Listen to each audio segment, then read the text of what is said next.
It's a family practice. This is the way it used to be done. The way it used to be done is the way one Northern Michigan country doctor has practiced his entire career. Dr. Bruce Lirones is one of only a few country doctors left, but now it's time for him to retire. In this special report, Lasting Legacy, 9 and 10's Gabriella Galloway shares the story of Dr. Lirones, his career, and the incredible contributions he's made in one Northern Michigan community. When people come to visit Dr. Bruce Lirones, they're not only coming to see their doctor, but a friend as well. After practicing medicine for about 37 years under the same philosophy, he's at a point in his life where it's time to move on. I like it. I just like practicing medicine. I always have, always will. For Bruce Lirones, becoming a doctor was more than just a career choice. It's been a mission, it's been a goal, and I'm a pretty lucky person to get to do what I wanted to do for my lifetime. Walking through his office is a lot like walking through a museum. The waiting room is filled with old pictures and gifts given to him by patients. I have all these little memories of all this stuff people have done. His exam rooms have tables you wouldn't see at a typical doctor's office. It's like an old barber chair. It's got hydraulic fluid in it. And there's not much technology here. We've all had to do charting. We've all had to do patient care. We've all had to talk to patients, run around doing house calls. That's because Dr. Lirones isn't your typical doctor.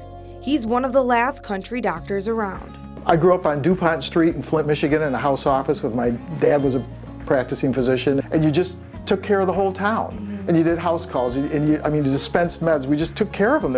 And I loved it. That's when he knew he wanted to be a country doctor too. Following in his father's footsteps, Bruce went to medical school at Kirksville College, the same school his father attended. They had a rural clinic program. Bruce took his passions to Kalkaska to take care of his community the same way his dad did. I go out their house and, if they had a cold or needed some medical care done, like blood draws or follow-up, all my friends, and they're my patients. Jennifer Halfrich has been a patient of Dr. Bruce for about 30 years. Just about her whole family sees him. He's one of those people that you just want as your friend, and you want to be around and to be influenced by. Wherever he goes, whatever he does, he will love people, and he genuinely has a way with people. He cares. But it's a lot of work. I appreciate the staff so much for putting up with my little philosophical goal of how we're going to take care of patients, because all of us have had to do everything. Teresa Rutt has worked for Bruce for 18 years.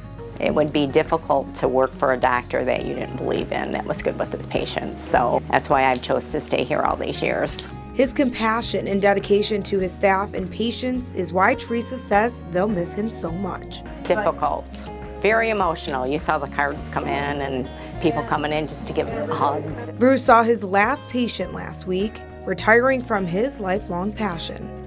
Teresa says it's the end of an era for family doctors in this area. You don't want to let a doctor like him, go. Like, you just stick with him. And patients like Jennifer will miss him just as much, thankful for the way he shared his gift with her family and their community. Change isn't easy, but I'll just, move on and be grateful for the years that he was my doctor. In Kalkaska County, Gabriella Galloway, 9 and 10 News.